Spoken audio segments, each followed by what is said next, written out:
Bismillahirrahmanirrahim. Assalamualaikum warahmatullahi wabarakatuh. Allahumma salli ala Sayyidina Muhammad wa ala ali Sayyidina Muhammad.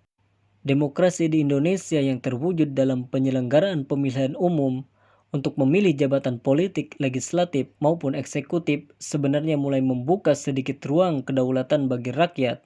Namun dinasti politik baik di level partai, legislatif, maupun eksekutif masih tumbuh berkembang, sehingga sangat berpotensi menghalangi terpilihnya pemimpin pemerintahan dan wakil rakyat yang berkualitas. Orang lebih mengedepankan hubungan kekerabatan daripada memilih kader yang berkualitas dalam kontestasi politik praktis.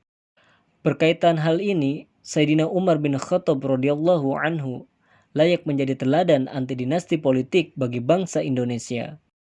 Di detik-detik akhir hidupnya, pasca tragedi penusukan oleh oknum tak bertanggung jawab, yaitu Abu Lu'lu'ah, seorang majusi berkebangsaan Persia, Sayyidina Umar radhiyallahu anhu didesak agar segera menunjuk penggantinya. Andaikan Abu Ubaidah masih hidup, niscaya aku akan menunjuknya sebagai penggantiku.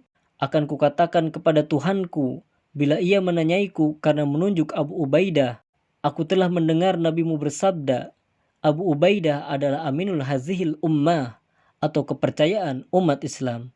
Jawab Umar. Maksud dari perkataan Sayyidina Umar tersebut, Abu Ubaidah bin Al-Jarrah adalah tokoh senior sahabat dan mendapat gelar langsung dari Nabi Muhammad SAW sebagai aminul ummah atau kepercayaan umat Islam. Sayangnya, ia wafat saat terjadi wabah penyakit atau Ta'un Ammas di Syam pada tahun 18 Hijriah atau 638 Masehi. Andaikan Salim mantan budak Abu Huzaifah hidup, niscaya akan aku jadikan dia sebagai penggantiku.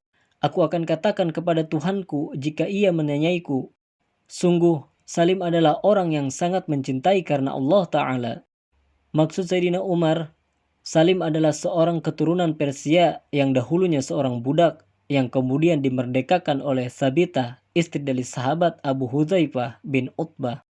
Salim kemudian diadopsi sebagai anak angkat oleh Abu Huzaifah dan Sabitah. Salim terkenal sebagai ahli Al-Quran, pribadi yang sangat ikhlas lillahi ta'ala, dan tidak pernah absen dalam peperangan bersama Nabi Muhammad SAW. Namun, ia wafat pada peperangan Yamamah pada tahun 11 Hijriah atau 632 Masehi di masa pemerintahan Abu Bakar As-Siddiq. Ia yang dipercaya membawa bendera kaum muhajirin pada waktu itu, ia mempertahankannya sampai ia syahid. Dua tokoh publik idaman Sayyidina Umar ini telah terbukti kiprahnya dan perannya dalam pemerintahan. Terlebih Abu Ubaidah, tokoh senior yang mendapatkan apresiasi langsung dari Nabi Muhammad SAW.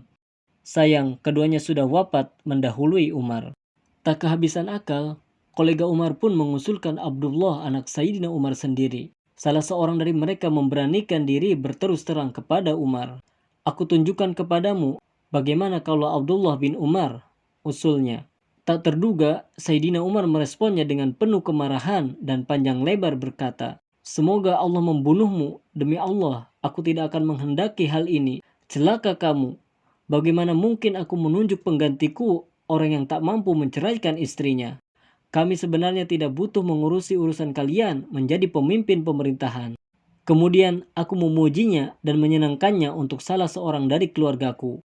Jika menjadi pemimpin itu baik, maka aku telah melakukannya. Dan jika hal itu buruk, maka telah disimpangkan dari kami. Cukuplah untuk keluarga Umar yang dihisab sebagai pejabat pemerintahan dan diminta mempertanggungjawabkan dari urusan umat Nabi Muhammad SAW satu orang saja. Ingatlah, sungguh aku telah berupaya sekuat tenaga dalam menjalankan pemerintahan, dan aku haramkan keluargaku untuk meneruskannya. Jika aku selamat dalam kondisi tanpa dosa dan tanpa pahala dalam menjalankan pemerintahan, sungguh aku telah beruntung.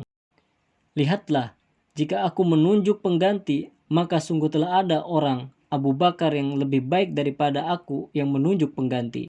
Dan jika aku tidak menunjuk pengganti, sungguh telah ada orang, Nabi Muhammad SAW, yang lebih baik daripada aku yang tidak menunjuk pengganti.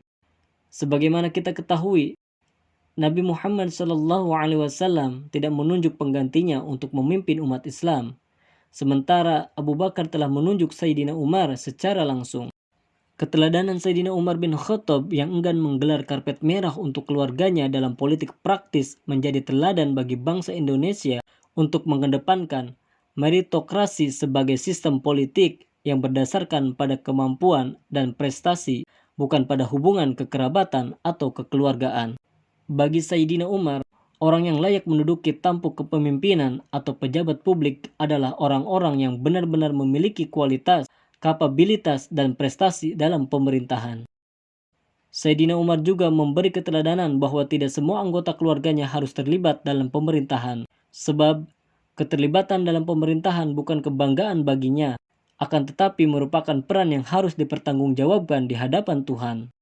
Dengan meneladani Sayyidina Umar yang anti dinasti politik, kiranya bangsa Indonesia dapat memilih calon-calon pemimpin yang berkualitas. Sebaliknya, bila dinasti politik masih terus terjadi, baik di level partai politik, legislatif maupun eksekutif, maka sulit kiranya rakyat akan mendapatkan calon-calon pemimpin yang berkualitas. Demikian pula, dinasti politik akan menghalangi anak-anak bangsa berkiprah di dunia politik praktis hanya karena tidak punya dinasti politik yang menggelarkan karpet merah untuknya. Wallahu a'lam bishawab.